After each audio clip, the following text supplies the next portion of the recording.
Hey everyone, welcome back. So today we're going to talk about 5 things that you need to talk to musicians about when you start to book them. So the first one is to check out whether they have any reviews or videos or recommendations for you to have a look at before you go about booking them.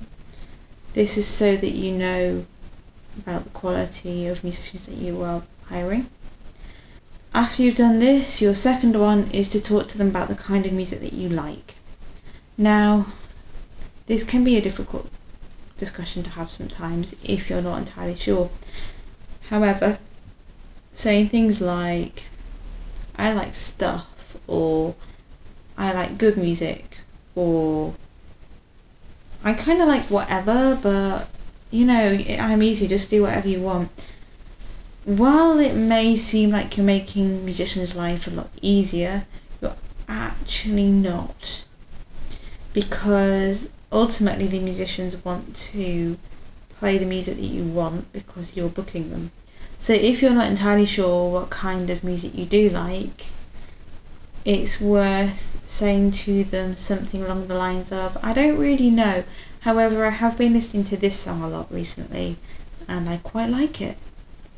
Or, I don't really listen to music, but I do like watching films, and there's this film with this amazing music on, and this is what it's called, and let's have a listen to it.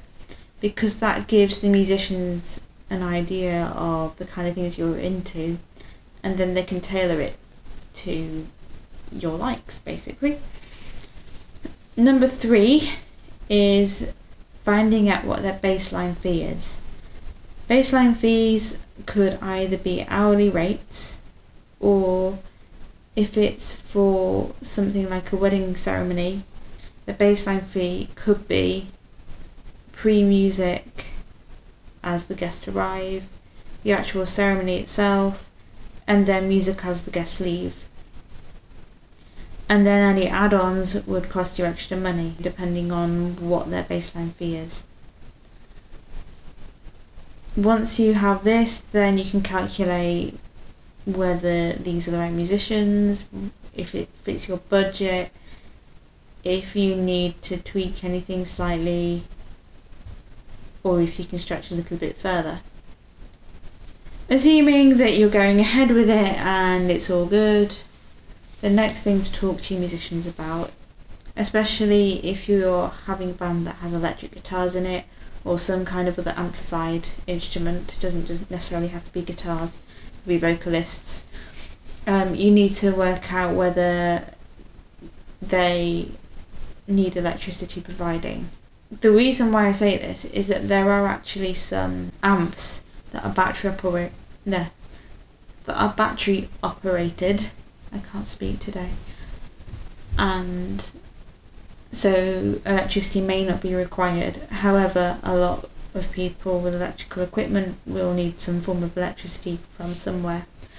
Hopefully the musicians will provide their own extension leads, but they will probably need access to a plug socket if you have amplified instruments. Once you have these 4 things sorted out, the final one is to talk about travel expenses, whether the travel expenses are included in the baseline fee, whether the musicians will cover a certain amount of mileage before they start charging for travel, or whether the travel would be put on top of the baseline fee or on top of the final fee, depending on what you've gone with. So it's important that you have that discussion with your musicians so you don't get shocked with the bill later on. I hope these 5 tips are helpful to you, and I will try and do a few more of these in the future. If there are any specific things that you would like me to cover, anything that you would like to know about, if you've got any questions about booking musicians and what you need to go in with to be prepared, then comment below and I will cover that for you. Alright, so until next time, see you later.